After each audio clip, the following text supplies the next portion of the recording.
നമസ്കാരം. NBA sports ഡെസ്കിലേക്ക് സ്വാഗതം.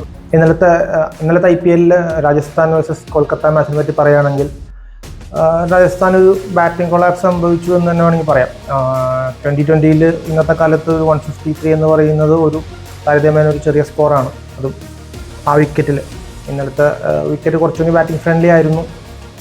രാജസ്ഥാൻ ബാറ്റ്സ്മാൻമാർ കാണിച്ച ഒരു നിരുത്തരവാദപരമായ ബാറ്റിംഗ് എന്ന് മാത്രമേ പറയാൻ പറ്റുള്ളൂ. ജയ്സ്വാളിനാണെങ്കിലും സഞ്ജുവൊക്കെയാണെങ്കിലും ചെറിയ സ്റ്റാർട്ട് കിട്ടിയിരുന്നു, അത് കൺവേർട്ട് ചെയ്യാൻ പറ്റിയില്ല. പിന്നെ എനിക്ക് അവരുടെ ബാറ്റിങ്ങിൽ എടുത്തു പറയേണ്ട കാര്യം, ധ്രുവ് ജുറേൽ എന്ന് പറയുന്ന ഒരു ബാറ്റ്സ്മാൻ അവർ വളരെ താഴ്ത്തിറക്കുന്നതാണ്. ഒരു 5ാമതോ 6ാമതൊക്കെയായിട്ടാണ് അവരെല്ലാ മാച്ചിലും അദ്ദേഹത്തെ ഇറക്കുന്നത്. കഴിഞ്ഞ മാച്ച് അവരുടെ ഫസ്റ്റ് മാച്ചിൽ തോറ്റെങ്കിലും ധ്രുവ് ജുറേൽ നല്ലൊരു പെർഫോമൻസ് ആയിരുന്നു കാഴ്ചവെച്ചത്. ടോപ്പ് ഓർഡർ ബാറ്റ്സ്മാനാണ് അദ്ദേഹം. ഒരു 2-3 പൊസിഷനിലൊക്കെ ഇറങ്ങിക്കഴിഞ്ഞാൽ ഒരു വലിയ ഇന്നിങ്സ് കളിക്കാൻ പറ്റിയൊരു പ്ലെയറാണ്. അദ്ദേഹത്തെ ഒരു ഫിനിഷർ റോളാണ് അവർ കൊണ്ട് നടക്കുന്നത്. ഫിനിഷർ റോളിൽ അദ്ദേഹത്തിന് എത്രത്തോളം സക്സസ് ആവും എന്ന് ആലോചിക്കേണ്ടിയിരിക്കുന്നു. പിന്നെ അവരുടെ ബോളിംഗിലേക്ക് വരികയാണെങ്കിൽ ഇന്നലത്തെ മാച്ചാണെങ്കിലും കഴിഞ്ഞ ആദ്യത്തെ മാച്ചാണെങ്കിലും പെർഫോമൻസ് വളരെ ഒരു ബിലോ ആവറേജ് പെർഫോമൻസ് എന്ന് പറയാൻ പറ്റുള്ളൂ. വലിയ വലിയ പേരുകളുണ്ട് ബോളിംഗ് നിരയിൽ. ജോഫ്ര ആർച്ചർ, തീക്ഷണ, അസരംഗ, സന്ദീപ് ശർമ്മ എന്നിവരൊക്കെ ഉണ്ടെങ്കിൽ പോലും അവരുടെ പെർഫോമൻസ് വെച്ച് വളരെ നിലവാരം കുറഞ്ഞ ഒരു പെർഫോമൻസാണ് കഴിഞ്ഞ 2 മാച്ചിലും കാഴ്ചവെച്ചിരിക്കുന്നത്. അപ്പം നിലവിൽ അവരുടെ ബോളിംഗ് ഫോം വെച്ചിട്ട് അവർക്ക് എത്രത്തോളം ഒരു മാച്ച് വിജയിപ്പിക്കാൻ കഴിയും എന്ന് എനിക്ക് തോന്നുന്നില്ല, അറിയില്ല. അവരുടെ ബാറ്റിംഗ് തന്നെയാണ് ഇപ്പോൾ അവരുടെ ശക്തി. ബാറ്റ്സ്മാനാണെങ്കിൽ വളരെ ഇറസ്പോൺസിബിൾ ആയിട്ടാണ് ബാറ്റ് ചെയ്യുന്നത്. അപ്പോൾ അടുത്ത മാച്ചിൽ അവരെ കറക്ഷൻസൊക്കെ മിസ്റ്റേക്സൊക്കെ കറക്റ്റ് ചെയ്ത് ശക്തമായി തിരിച്ചു വരട്ടെ. കൊൽക്കത്തയുടെ കാര്യം പറയുകയാണെങ്കിൽ ഒരു ക്ലിനിക്കൽ മാച്ച് തന്നെയായിരുന്നു അവരുടെ ഭാഗത്തുനിന്ന്.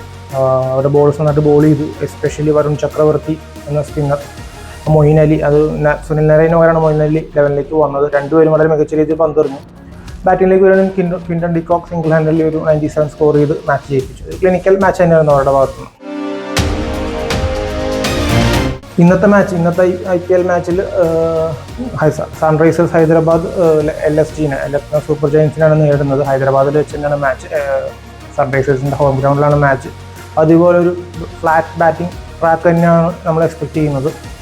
ഇന്നത്തെ മത്സരത്തിനെ പറ്റി പറയുമ്പോൾ സൺറൈസേഴ്സിൻ്റെ ബാറ്റ്സ്മാൻമാരും LSGയുടെ ബോളർമാരും നമ്മളൊരു കോൺടെസ്റ്റ് ആയിരിക്കും. നമുക്ക് എല്ലാവർക്കും അറിയാവുന്ന പോലെ ഫസ്റ്റ് ബോൾ തൊട്ട് ഔട്ട് ആൻഡ് ഔട്ട് അറ്റാക്കിലായിരിക്കും സൺറൈസേഴ്സ് ശ്രമിക്കുക. മറുവശത്ത് LSGക്ക് ബോളിംഗ് അത്യാവശ്യം ഡീസൻറ്റ് ബോളിംഗ് ലൈനപ്പ് ഉണ്ട്. ആവേശ് ഖാനും അക്ഷദീപൊക്കെ ഒന്ന് കളിക്കുമോ എന്നറിയില്ല. ഈവൻ ശശാങ്ക് സിംഗ് ഉണ്ട്.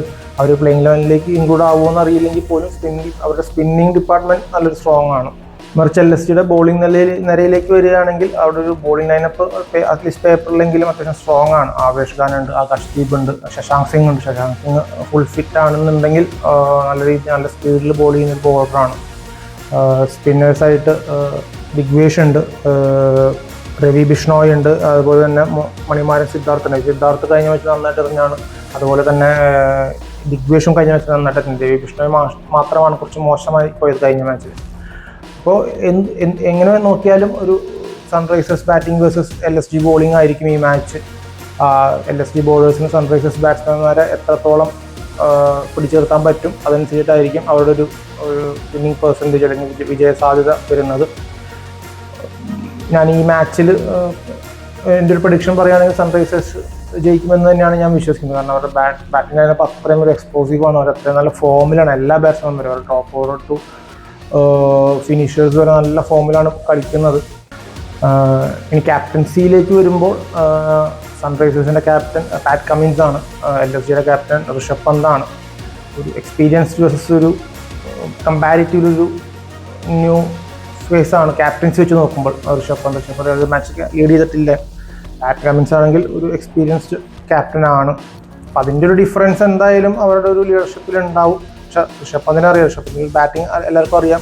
വളരെ അറ്റാക്ക് ചെയ്ത് സിറ്റുവേഷൻ നോക്കാതെ വളരെ പോസിറ്റീവായിട്ട് കളിക്കുന്ന ഒരു പ്ലെയറാണ്. അദ്ദേഹത്തിൻ്റെ ക്യാപ്റ്റൻസി അതുപോലെ തന്നെ ആയിരിക്കും. കഴിഞ്ഞ മാച്ചിൽ അവർ ഡിഫെൻഡ് ചെയ്യുന്ന സിറ്റുവേഷനിൽ ഒരു 5 വിക്കറ്റ്സ് അവർ ഓപ്പോസിറ്റ് ടീമിനെ ഒരു ഡൽഹിനെ ഒരു കൊളാപ്സിലേക്ക് എത്തിച്ചതാണ്. 5 വിക്കറ്റ് ഒരു ഇനീഷ്യൽ ഓവേഴ്സിൽ അവർ എടുത്തതാണ്. പിന്നീടാണ് ആ ഒരു ബ്രില്യൻ ഒരു ക്യാമിയോ ഇന്നിങ്സ് അല്ലെങ്കിൽ 1 ഹാൻഡ് സിംഗിൾ ഹാൻഡ് ഇന്നിങ്സിൽ ആശുതോഷ് ജയിപ്പിക്കുന്നത്.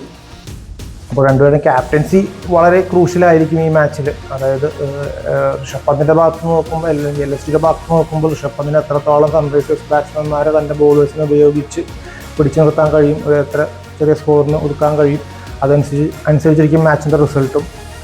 മറിച്ച് പാറ്റ് കമിൻസ് കുറച്ചും കൂടി കാം ആൻഡ് കമ്പോസ്ഡ് ആയിരിക്കും. അതായത് അത്രയും എക്സ്പീരിയൻസ് ഉണ്ട്, എൻ്റെ ഒരു ടീം, ഒരു സ്ട്രോങ് ടീമുണ്ട്.